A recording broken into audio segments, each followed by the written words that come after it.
everyone, and welcome back to another episode of Living Local Lombard. I'm your host, Aaron Carlson, and joining me today is Bryan Gerrish, president of Weber Grill Restaurants. Now, per their website, because they put it perfectly, the Weber Grill Restaurants are the result of over 60 years of classic outdoor grilling from the people who invented the Weber charcoal kettle grill.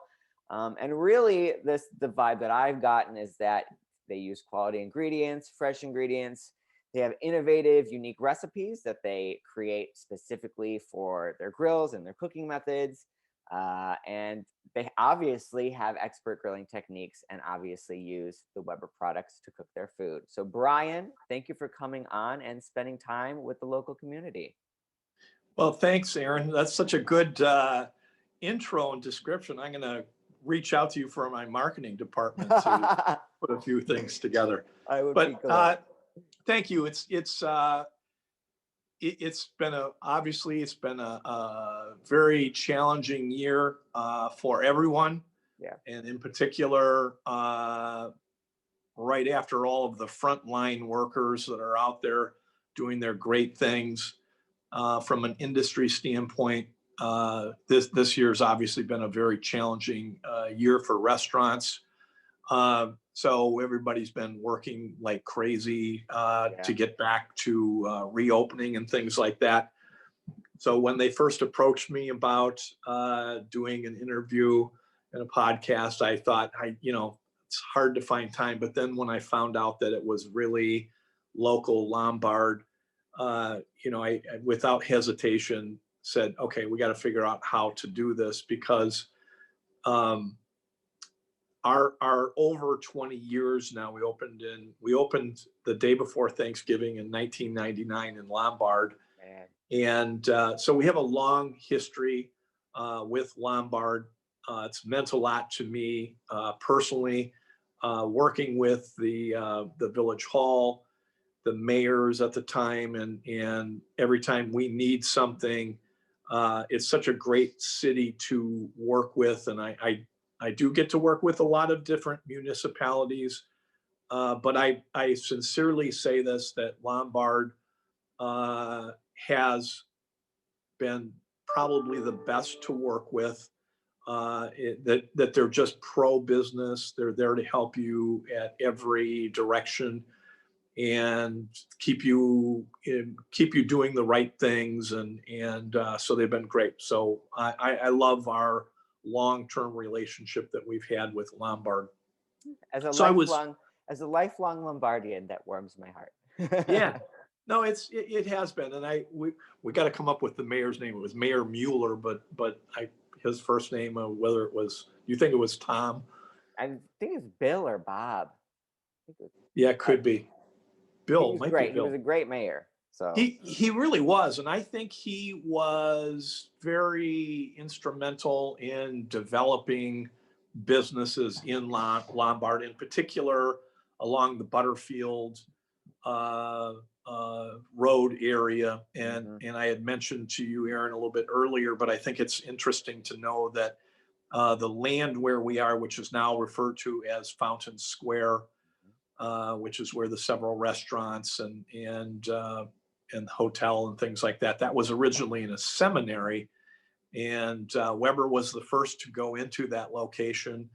And one of the interesting stories is as we were completing the sale for the piece of land, the gentleman who was the broker said, okay, the last thing we have to do is you have to meet with the priest who was in charge of the seminary, to which I said, what are we doing that for? And he said, the priest just wants to know who it is that's taking their land and continuing on and see how well they would fit into the community. So with kind of hat in hand, we went and had lunch, but we had a great time.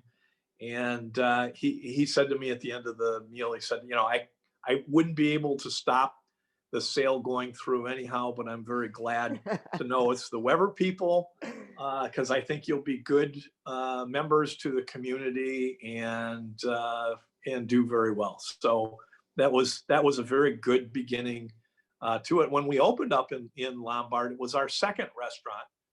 And it was the first time that the first restaurant was very small. And that was opened in 1988. And the gentleman who invented the Weber Grill right here in Chicago, his name was George Stephen.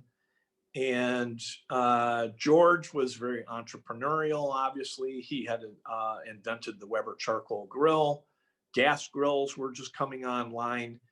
And he loved to entertain, his parties that he held at his house in his backyard around his grills were infamous, but he wanted something where he could entertain more people, which is really how the restaurant started.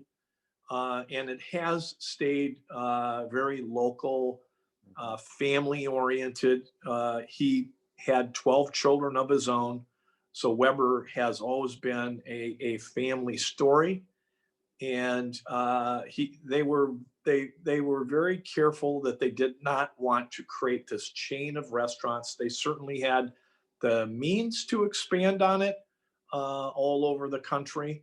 And I do think we will be growing more and more, but very slowly and very carefully. Yeah. And I had mentioned to Aaron a little bit earlier, in our mission statement, our last line is that we want to be a very successful restaurant, and we want to be an important entity within our local communities. So that stuck with us. And I know the name drives people to think, oh, they must have all these restaurants all over. We really don't. We really focus on being local.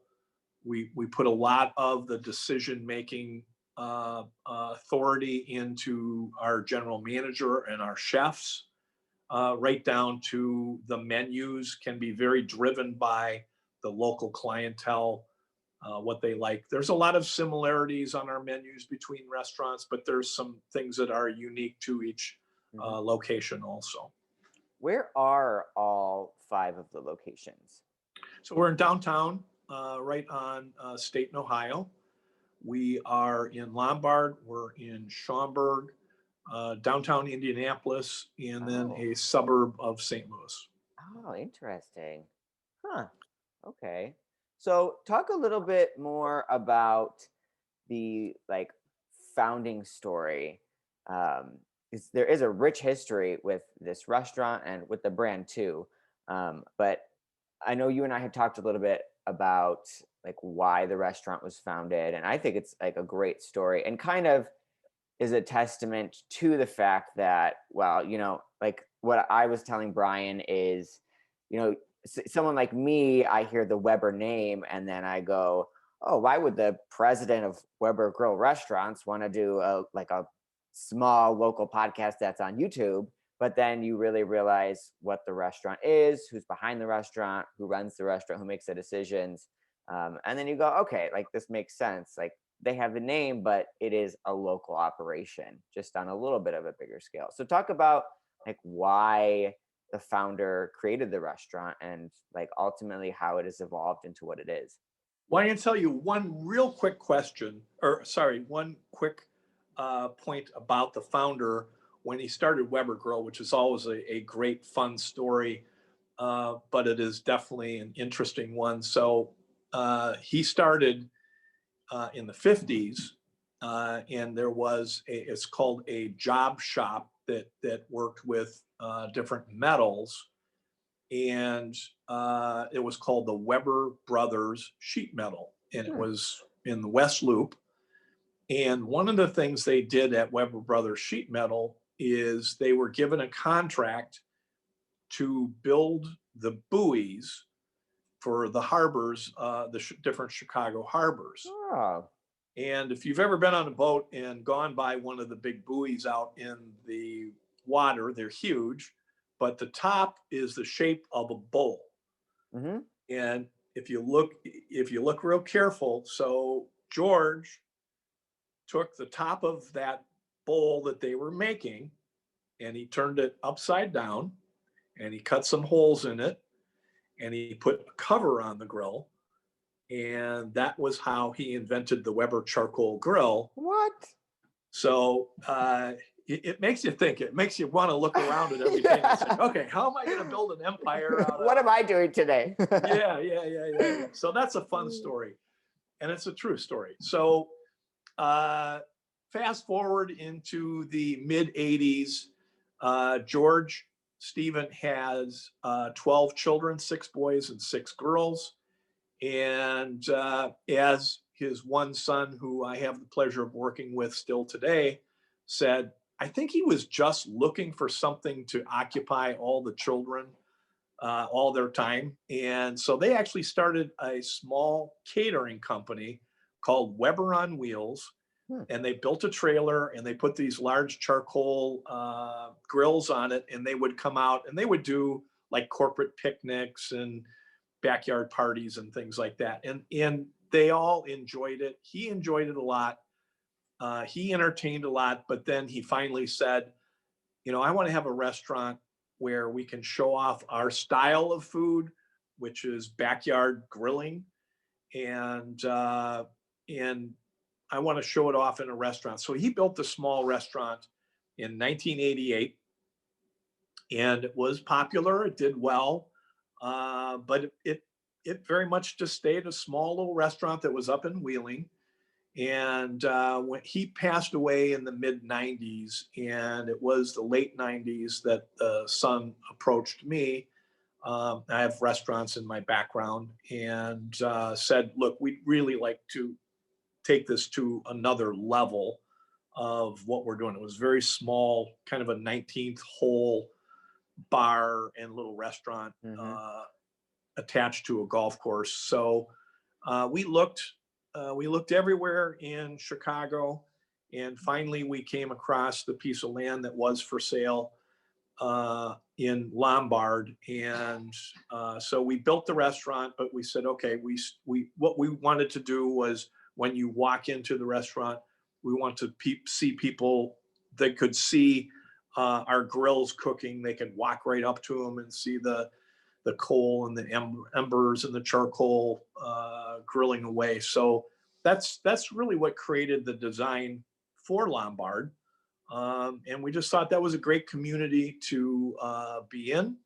And the rest is history. We've opened the restaurant. We're very excited that we're 20 years plus of continuous operation, even throughout the last year, which was a tough year to have continuous operation. I know a lot of restaurants really said, nah, we're just not going to do that. But we really felt like we wanted to operate through that and be there as we start to reopen again. Talk a little bit about what the last year was like for you, from, when COVID really shut things down in March and April, to kind of how you've evolved. And then now we're entering February, and we're starting to see some fairly quick phased reopenings comparatively for the past year, how slow things have been. How did you evolve? How were operations impacted? And what is the future looking like for you guys? Sure. Good questions. So first of all, I don't think anybody thought how long it would be. That's what my grandma says. Yeah, everybody's thoughts were, okay, this is maybe a month, maybe a little bit longer. So when at first, which was mid to late March last year, when it became very apparent that everything was really going in the wrong direction, and we had to close to indoor dining, we really did sit around with the family members and say, we probably would save money if we just closed the doors. And the number one decision-making factor was that, what does that do to our staff? What does that do to our restaurants? What does that do to our reputation locally? For sure, people would understand closing down, but we felt it would be, a little bit of more of a statement to say, no, we're going to do everything we can to keep the doors open. When it was delivery only, So we did unfortunately have to furlough a lot of our employees. Mhm. That was for sure the hardest part. I would do with my staff, we would have weekly town hall meetings. We would contact all of our staff individually, help them through the unemployment process, which was the whole unemployment pages was all clogged and choked up with everybody Yep. trying to get in there at one time. We made the decision to carry on and pay for benefits for our employees and our staff. So we just said we're just going to get resilient, get tough, get creative in what we're doing. We very quickly transitioned into the delivery platforms, the Grub hubs, all of the delivery, different delivery vehicles that we had. We also started selling uh, meat and different types of groceries, and Oh. we were even allowed to sell wine and things like that Huh. to go. And we pretty quickly came across the idea of let's do virtual cooking classes. And I think we were one of the first ones to do it. There's a lot of them now. There's a lot of Yep. great ones, and there's a lot of ones that are, kind of like Wayne's World. Uh, but love Wayne's World. Yes. But so we combined with one of our meat suppliers, and we were able to come up with the idea of if you signed up for a class, we would actually ship you the steaks Oh. and some side recipes. We even do classes every couple of months where we prepare the whole meal for you to pick up the kit at the restaurant and take home. Huh. And then we'll cook the whole meal with you. We combined up with some local um, breweries that we would. So we would do tours of the breweries. We would do how to grill and prepare and the meal, but we had provided all the ingredients and things like that. So we very quickly said, we can create some things.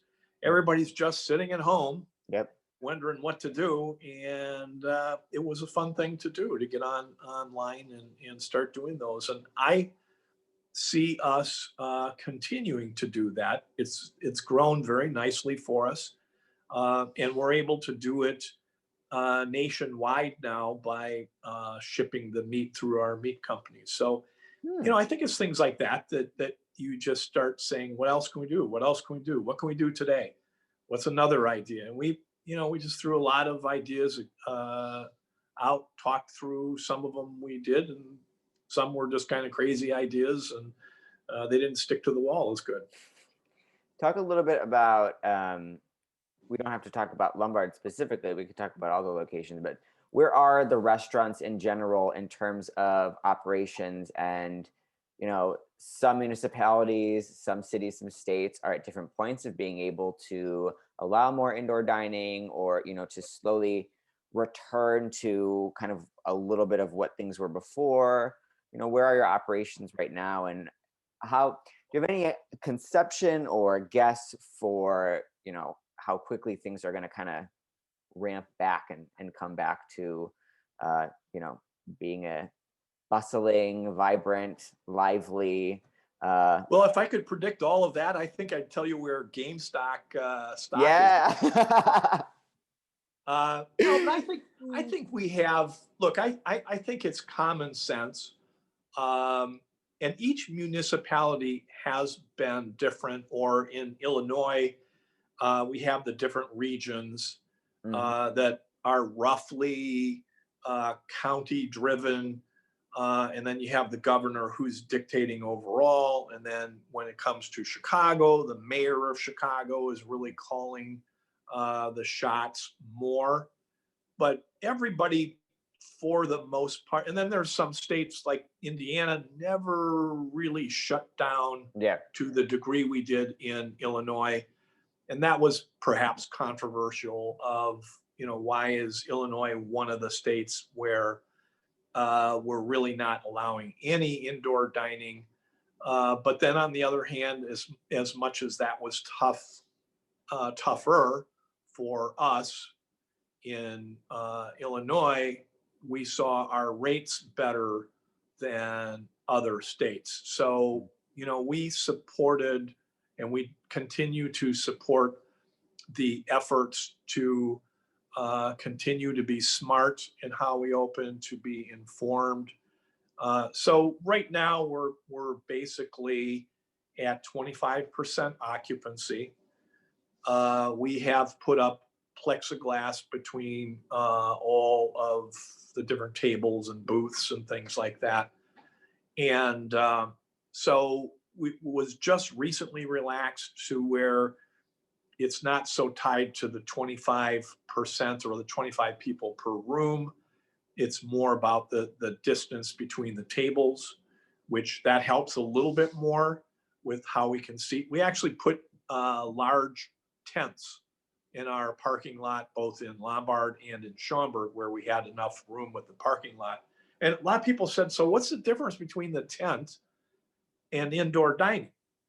And the main thing was when you heat a tent, you're taking 100% outside air and you're blowing that into the tent to heat it, not to mention the fact that they're tents, and so there's a lot of air coming in around it.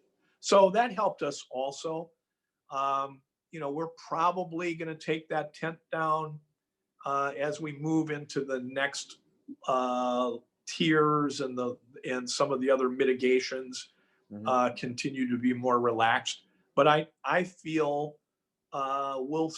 we'll probably stay in these kind of socially distanced tables and occupancy seating, I would imagine, into the spring.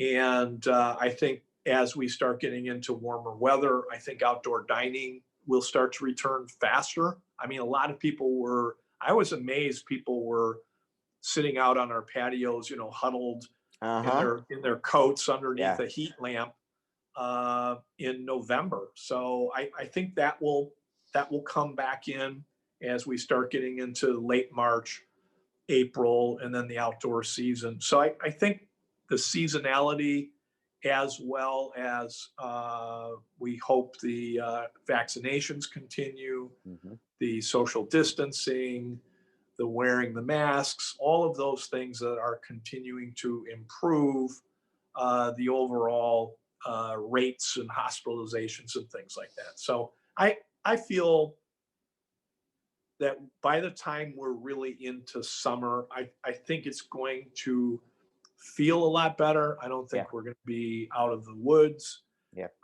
certainly, and I think people are going to continue to be careful. But that's how we're planning it.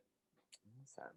And then, really, last thing I want to talk about for folks that maybe aren't familiar with the restaurant or the Weber brand, just talk a little bit about the food. Sure. What kind of cuisine you have. I know we were talking about the charcoal grills, and I was like, I could really go for like a nice meal right now.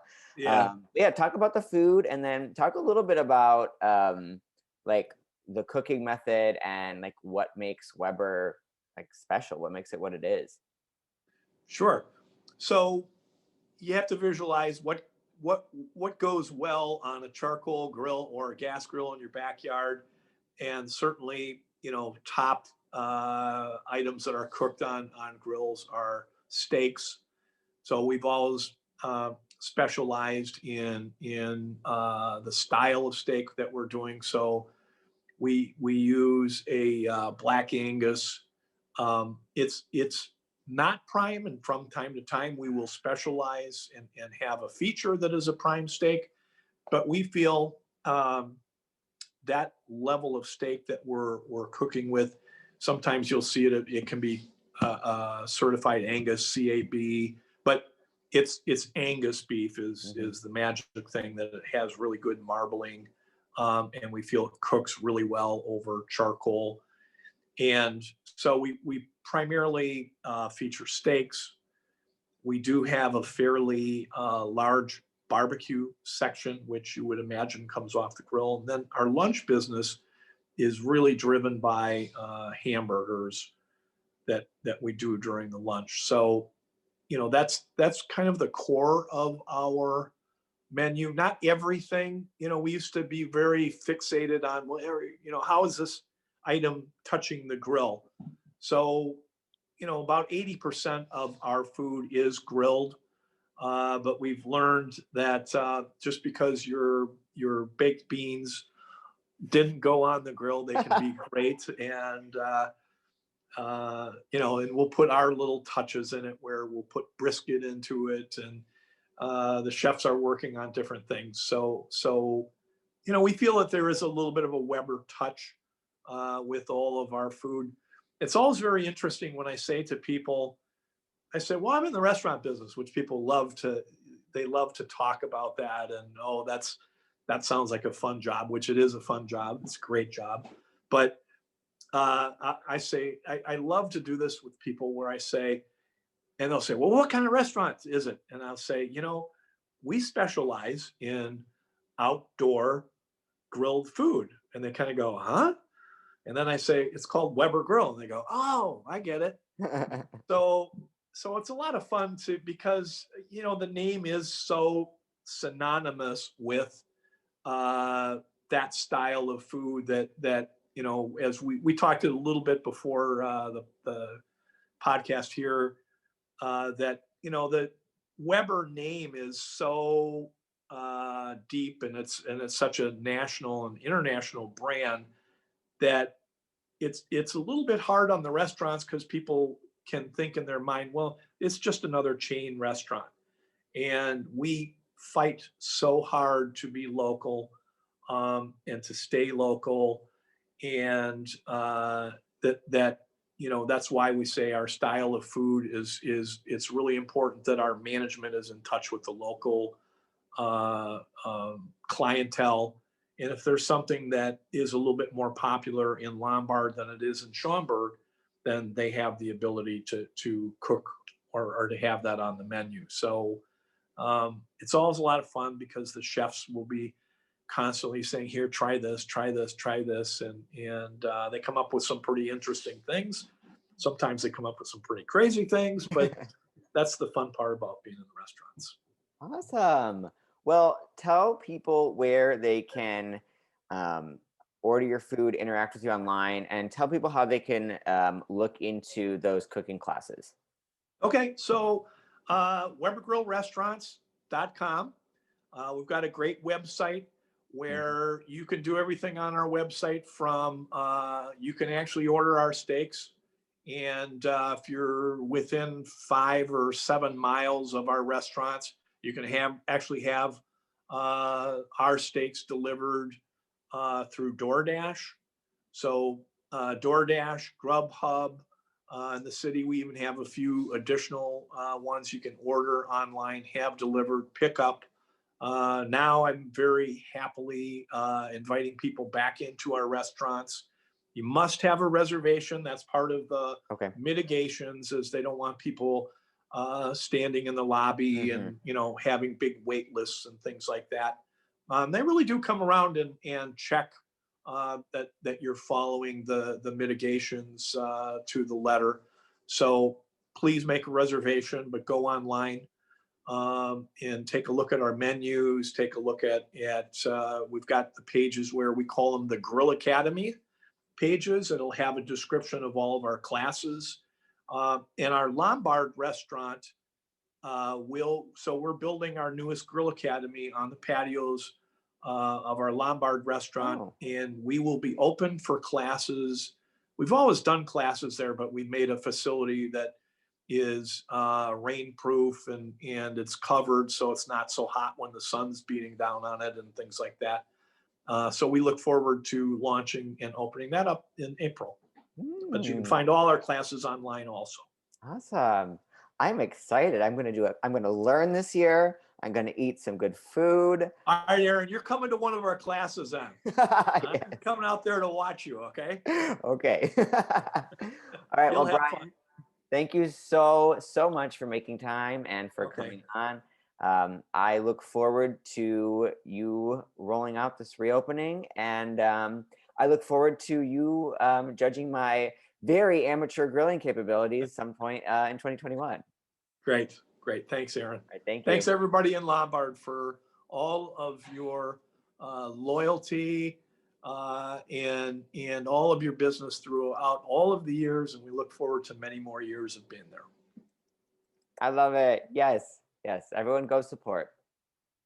Thank you.